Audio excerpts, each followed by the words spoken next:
One of my favorite stories that I ever read was a story about a man who was walking down the road and fell into a hole. Fell into a big hole. He was really upset.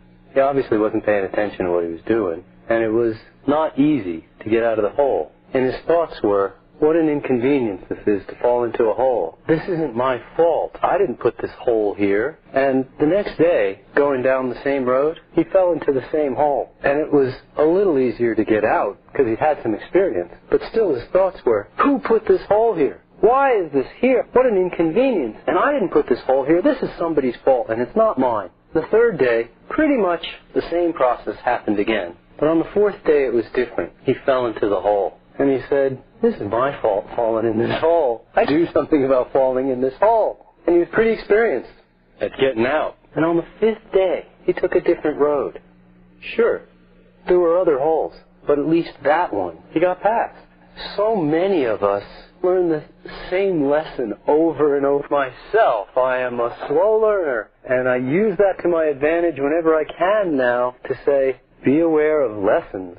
Get it as quickly as you can. We don't have an infinite time on this planet. Let's get this. There's always more lessons. I want to learn them. It's satisfying to learn a lesson and move on. And it's frustrating to have to get the same lesson again and again and again. And very typically, with lessons, the lessons come in a stronger form each time, trying a little more aggressively to get our attention before we finally get the message, whether it's to drive carefully, or to stop putting our hand on hot stoves, or to stop eating foods that give us indigestion, or to eat raw foods in combinations that leave us struggling for a day or two, paying a price. Is the price worth it?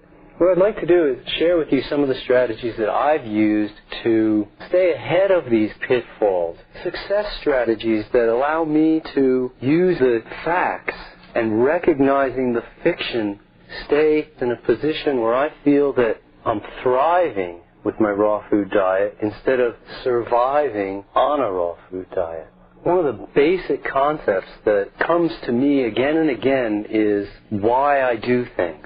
I normally do things in order to get somewhere or something. I have a destination or a goal in mind, and I haven't found that there are exceptions to the guideline that I'll give you. If your nose itches, you scratch it. But if it doesn't itch, you don't scratch it. You have no motivation to scratch a nose that does not itch. If your nose itches and you scratch it, but that doesn't help the itch, how many times would you scratch your nose before you looked for some other solution? Would you scratch it all day, hoping the itch would go away? Would you scratch it for a week or a month? How many times would you do something that you had information was destined to fail? How many times would you keep hoping that it would become a success the next time? How many times will we go back to learning the raw food, cooked food message? As far as I can tell, there's really only one valid reason that people eat raw food, because cooked food didn't work. We all tried cooked food. It's a rare person who's never had cooked food. It's an exceptionally rare person who wasn't raised on cooked food. I've only met 1 or 2 or 3 people that I can think of in my whole life that didn't spend the first 20 or 30 years of their life eating cooked food, trying to make it work. Trying to make it work for animal rights, trying to make it work environmentally, trying to make it work health-wise, trying to make it work as far as controlling their weight, trying to make it work as far as their kids' ADD, trying to make it work as far as the costs involved in missed work and sick time and doctor bills, not just the cost of buying food, but the total cost. And over we tried to make it work because it tastes good, because that's what we were raised with, because socially that's what we were taught is the way it's done. A lot of reasons why we tried to make it work, but it failed and it failed and it failed and it failed, and to any light that we hold cooked food up, it fails the test. And we try again anyway, because we're so attached somehow to doing what we've always done, rather than making change. I'm attached to change at this point. I've changed so many things in my life, I like change. I'm not threatened by change. I change. I don't need to keep my foot on first base hoping I can sneak out to second base. I'm going to run to second base, and the heck with it. Even a turtle has to stick its neck out if it wants to get ahead. Be willing to take that risk. Funny thing is that all science, all sense, all experience, all the issues all point to and tell us that raw food in every way is better than cooked. In fact, it even tastes good too. So cooked food tastes good becomes a non-valid reason for eating cooked food because raw food tastes good too. In fact, most of the raw fooders I know insist that raw food tastes better than cooked food. I tend to agree. In fact, I know that cooked food is bland in and of itself. Without the addition of spices and herbs and salts and vinegar and flavoring agents and stabilizers, enhancers, and colors, all of which impart something. And without the addition of heated fats, cooked food tastes really bland, whereas raw food tastes really great. It's complete in and of itself. So if you knew the light switch on the wall didn't work, but you were running out of light and you needed light for reading your book, how many times would you get up out of your chair and go hit the light switch? Maybe the first time or two you might, but if every day for a week you were still trying that switch, it would be nutty to try to make something that doesn't work without going about it some different way. In fact, you would have no motivation whatsoever to get out of your chair if you knew the light switch didn't work. You would have no motivation whatsoever to scratch your nose if you knew that wouldn't solve the itch. You would stop doing it. And people say to me sometimes, well, you just have so much willpower. And I think, I wish they knew. I have so little willpower. I'm easily distractible. But when I want something, I go after it. I focus on a goal. I go towards it. I was sick for the better part of 20 years, the first 20 years of my life. I thought sick was normal. I thought not leaving the house without a box of tissues or a little packet of tissues in my pocket was normal. I thought a house with a box of tissues in every single room of the house was normal. I thought boils on my skin was normal.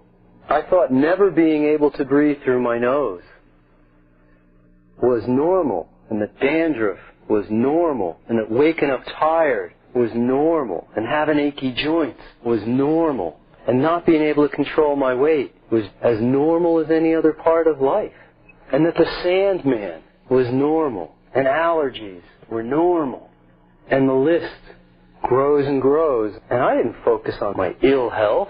I didn't realize that it was anything other than how it was until it wasn't. And then I said, wow, I can smell things. My skin is clear. I can bend over. I can do things that I couldn't do. It was truly miraculous. And experiencing it for just a little bit was more than enough for me to go, I'm never going back there. In other words, I'm talking about the road to health. The road to health requires that we do the things necessary for health to accumulate. It's no different than a house plant that comes with a little list of requirements. If we give that house plant everything it needs, we give it water and the right temperature and the right nutrients and the right pH, and we give it everything it needs in the right type of soil and everything it wants. Except it's supposed to get sunlight, and we've stuck it in a closet with total darkness. Well then, that plant is not going to thrive. In fact, it's going to show us symptoms. If we give it everything we need, including light, but take away the water, or everything it needs, including water, but we put it in the freezer, we give the plant everything we need except any one thing, it's going to show symptoms. The symptoms tell us that the plant isn't getting what it needs. If we don't give it 2 out of 3 or 3 out of 5, it's going to show more symptoms and varied symptoms. And I'll never forget learning that there is a condition that children can be born with. There's a condition that children are born with where they feel no pain. What a marvelous thing. Feel no pain. And doctors come in and tell the mama that their baby's been born with a condition where they feel no pain. And the mother has like a dream come true experience because baby feels no pain. That's what they want. They want their baby to always be protected, never feel pain, should never know this hardship. And then the doctor has to also tell the mother that never in the history of humankind have we ever raised any of these babies to adulthood. And for sure, when I was 5 years old, if I could feel no pain, I would have cut my arm open to see what was inside. I was a curious kid. I might have cut my sister's arm open to see what was inside first, but I would have eventually got to mine too. Pain is what tells us that everything isn't as it should be. Pain is how we find out that all is not well, or discomfort, or a wide host of symptoms. I welcome the symptoms. The symptoms are no different than the instrument panel on a jet plane. If you got on a jet plane and looked into the cabins area, into the captain's cabin, and saw that he had duct tape covering up the entire instrument panel, and say, what's going on here? And he goes, oh, I got a feel for this. I know what's going on my jet. I don't need the instrument panel. Me, I'm not flying on that plane. I want him to have the instrument panel. We rely on the instrument panel in our car, the minimal amount of information that we get back from that. I had a friend who actually put duct tape over the red brake light that came on his dashboard. And I got in the car and said, what's the duct tape for? He said, well, the red light keeps coming on. Bothers me while I'm driving. So that's an important light. He goes, well, yeah, I guess figure it was, but there's either put duct tape over the dashboard or cut the wire. Then the light wouldn't come on anymore. I'm going, what kind of crazy world are we living in where we don't want to get the feedback from our own body? Let's suppress the symptoms through the use of drugs. Let's cut out the parts that are offending us rather than find out what is wrong, what conditions are we not supplying that can help us to get well. It's imperative. There are people, literally millions of people, dying in hospitals every year for lack of knowledge that they can get well by making some lifestyle changes, by making some food style changes, by making some really easy changes, by eating more fruits and vegetables. Who's threatened by eating more fruits and vegetables? Very few people ever are threatened by the concept of eating more fruits and vegetables. Yes, they might dig in their heels if we said, to the exclusion of everything else, but that's not what we're saying. We're talking about a direction. And throughout this whole presentation, we've been talking about what direction are you heading. We never force the speed. We teach you how to enhance the speed, how to direct it. If you're in a car here in Atlanta and you want to go to Los Angeles, it is almost exactly due west. And if you go at 100 miles an hour due north, you'll never get to Los Angeles. But you could go at 1 mile an hour due west, and you'll be at Los Angeles in an eventual amount of time. But you'll never get there at 1,000 miles an hour heading due south. Direction is critical. The speed you can control. There are, again, millions of young people smoking cigarettes, knowing that it's killing them, with no immediate, observable to them, noticeable, worthwhile symptoms worthy of them going, that's some really bad response to that cigarette. They have no perceived need. They have no reason to quit. Everything seems to be working pretty well when they're 16. The amount of knowledge that you have will determine how much faith you have. Your needs are your reasons. I don't know what your reasons are. I don't know whether you want to take good care of yourself because it's nice for your ego, or you want to eat raw foods to save your life, or to improve your athletic performance, or to control your weight, or to watch your great-grandkids graduate from college rather than be a statistic long before then, or to set a good example, to influence other people, or what your reasons are. I have no idea, but I suggest that you increase your list, whether it's in animal rights concerns or environmental concerns or financial concerns or impact on the world or influencing other people or your own personal harvest of health results. I don't know what the reasons are. What's the hot button for you? But I suggest that you increase the number of reasons, because Your faith times your knowledge equals motivation. And if we know that the scratching of the nose isn't going to help, you lose all faith that scratching your nose will help. And if you don't know that eating a diet of whole, fresh, ripe, organic plants will get you out of the hospital and back home and feeling good and weight under control and symptoms gone, if you don't have the knowledge, then you're not going to make the changes. And if you don't see reasons or have perceived needs, if everything's going perfectly for you just the way they are, well then you have no reason to change. And in any case, 0 times anything equals 0. The more you raise your faith, the more you raise your needs. The more you raise your motivation. You get to a point where it's obviously well worth it to you. You become motivated to live or to act out your philosophies.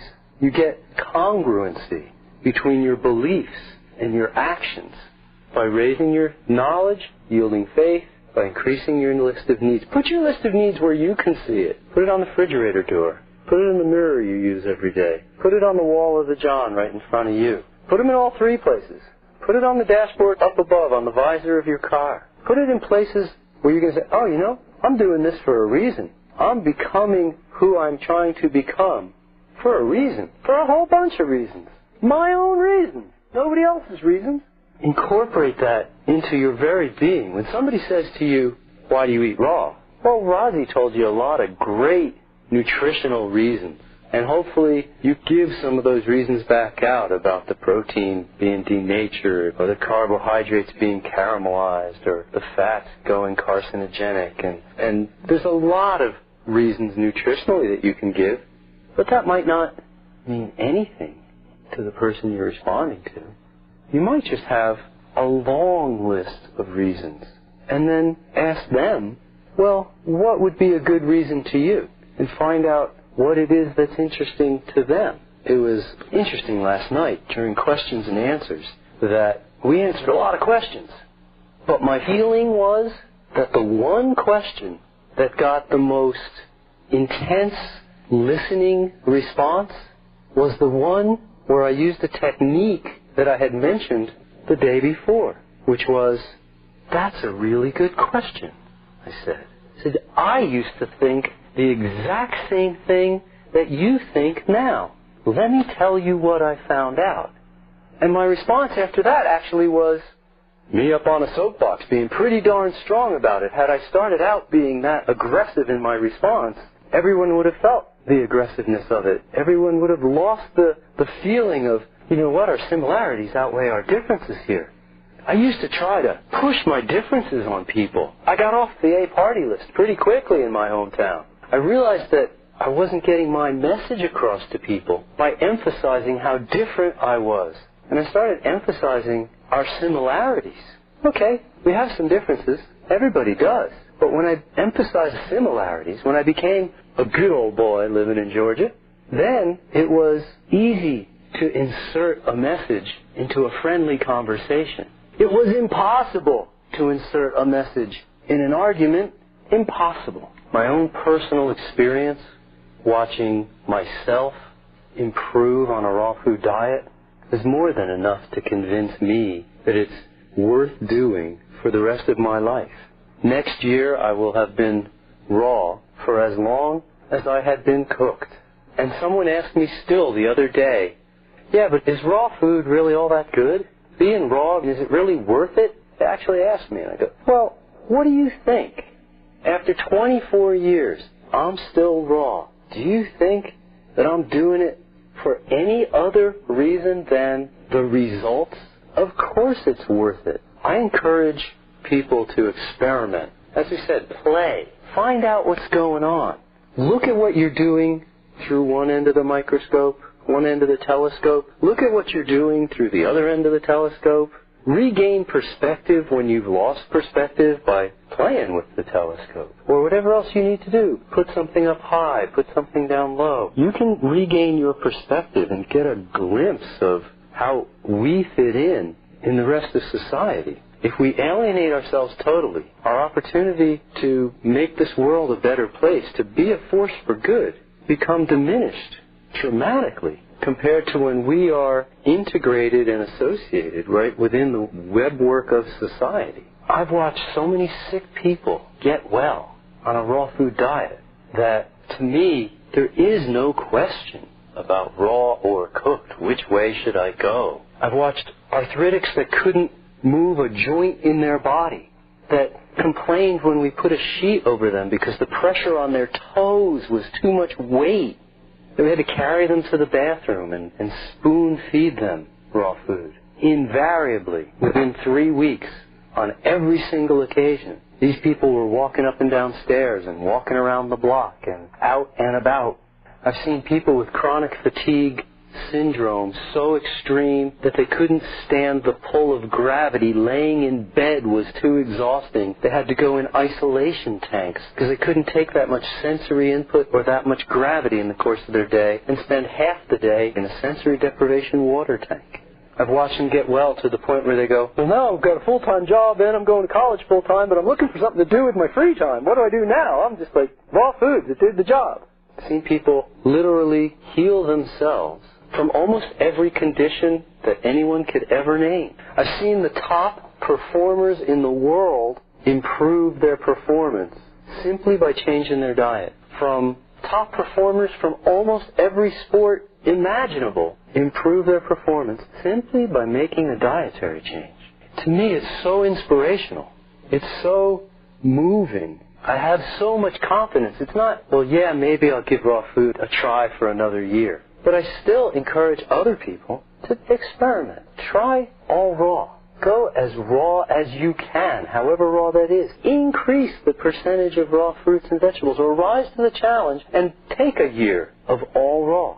And at the end of the year, then see whether or not you like being raw or whether you want to go cooked. Because for sure the cooked food will still be there. There's no question of that. Maybe someday cooked food will be immoral, but at the moment it's still legal and moral to most people's standards. To mine, I can't buy into it anymore. I can't honestly tell you that eating cooked foods to me doesn't seem like a travesty, that it's anti-animal rights, something I believe in so much, that it's environmentally a disaster, and we all have to live here, and our kids and our grandkids, and what are we passing on? The cooked food experiment has failed. The cooked food experiment has failed over and over and over and over and over. And when we see that much failure, at some point we go, we've dropped the ball here. Cooked food isn't working like we thought it was. It's not better living through chemistry. It's another failure in the technological world for which we're paying a much too severe price. I look forward so much to adding your stories into my wealth of history. I look forward to the good times that come when our paths cross again and again, and we're going, yeah, life is really terrific.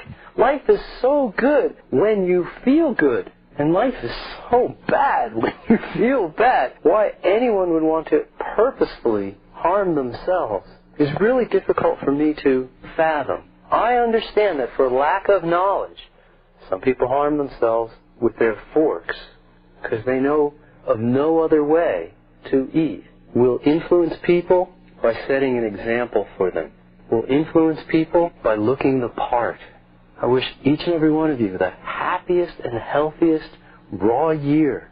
Thank you very much. Each and every one of you the happiest and healthiest raw year.